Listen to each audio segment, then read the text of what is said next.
Hey folks, welcome back. Trespass. What can I say about this little action thriller western all the way back from 1992, gathering dust? So I thought, you know what, let me shine some light on it. I mean, I enjoyed it, even though it's got its issues. I mean, they took a big swing with this. Hit the ball, it goes sailing, but it just fell short of the fence, and the batter only made it to second base. I mean, that's what it feels like. It had all the ingredients of being a smash hit, written by Bob Gale and Robert Zemeckis. Those are some heavy hitters directed by Walter Hill. Now, he's done some fine work. The Warriors, Streets of Fire, 48 Hours. I mean, that's a good catalog, and he's got other films as well. Then we got the cast Bill Paxton, William Sadler, Ice T, and Ice Cube. I mean, those are some fun names to have in your film. Let me outline a bit of the plot for you. Let's get started. On one side, you have Bill Paxton and William Sadler. They play firefighters named Vince and Don. Now, while they're putting out a fire, they come into possession of a treasure map, which leads to some lost gold. And where's this lost gold? It's in some abandoned, derelict industrial site. But hey, anyway, they decide to take their truck, head off to that area, try and find this gold because why not? You know, it could set them up for life. Now, on the other side, you have Ice T. You know, he's King James, and his team member, his gang member, I suppose, Ice Cube plays Savin. Now, this gang, they found out that one of their members, has betrayed them, and so they need to find a place to, let's say, get rid of this disloyal member. And this is where it all intertwines because the location of the treasure and where the gang is planning to do its business is one and the same place. So as you can imagine, things are going to get wild when they cross paths. Vince and Don, they end up witnessing what they shouldn't have witnessed, and so King James and the gang, they can't have any witnesses, and the thing is, they also wonder at the same time, what are these two white guys doing, in this rough nick of the neighborhood, in this very dodgy area.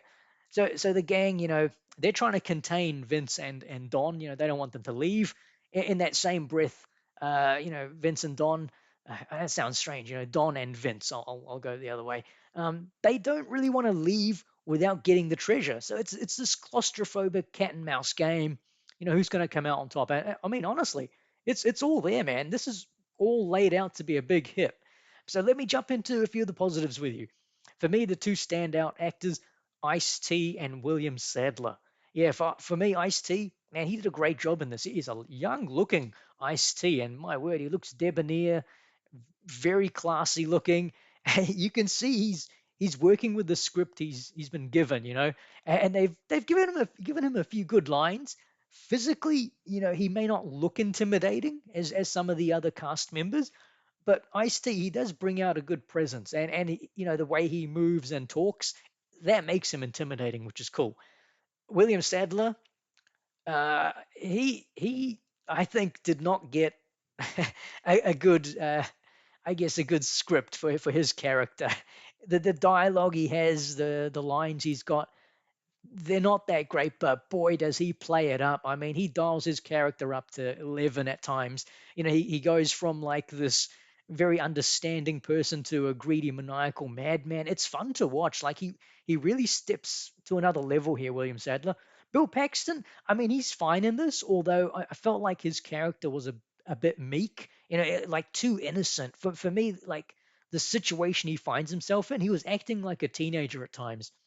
Ice Cube, oh, well, I mean, look, if you've seen Ice Cube in pretty much anything, you know exactly what his character is going to be like. It's not bad, but we already know how he acts, and it's just exactly the same in this. And I mean, it's a young Ice Cube, but it's like every movie since this, it's the same. Another positive is actually the location and the set design. This could have easily been done as like an old Western style film back in the day, but they've gone for a more modern Western style, use the urban locations, mostly in an abandoned factory industrial area. It's cool. I mean, because they get to play around with different parts of the building, so you're trying to work out, escape routes or ways in along with the other characters.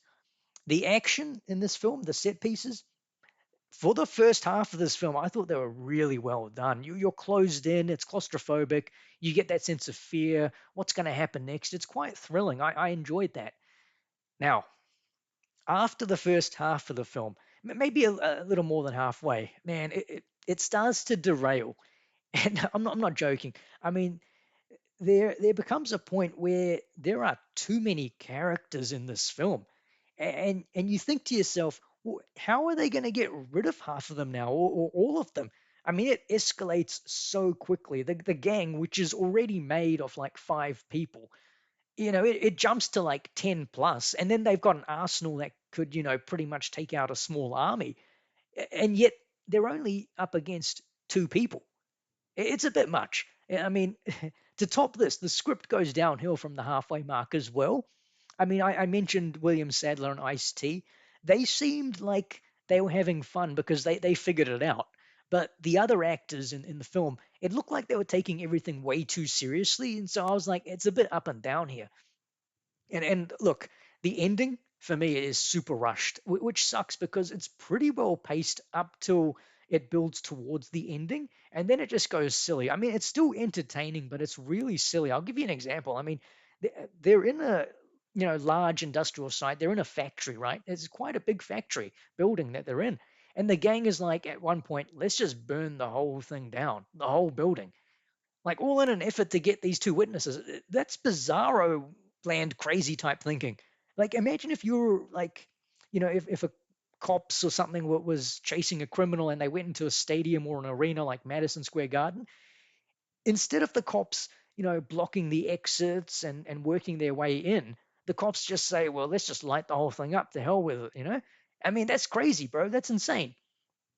But yeah, I mean, I don't think those negatives though should deter you from checking this film out. I mean, honestly, I think in the end, this is a solid action thriller slash western for a good chunk. And some of the ups and downs of the acting, you can let that go because it's quite fun for the most, especially William Sadler and Ice T. I just wish they'd kept the cast number down. Like, I mean, have just the four main characters, Bill Paxton, William Sadler, Ice-T, and Ice Cube, and maybe have one or two others. But yeah, they didn't need like 10 plus or 12 plus people in this. Um, it's a film that I feel has really dropped off the radar, and I don't think it deserved that. It's entertaining throughout, which, which for me is what I'm really after, entertainment. I give this, a 6 out of 10. I think it's worth a look, guys, or a revisit if you've seen it back in the day and you want to check it out again. Yeah, that's me for today, guys. Feel free to like, subscribe, do as you like. Enjoy the day. Peace out.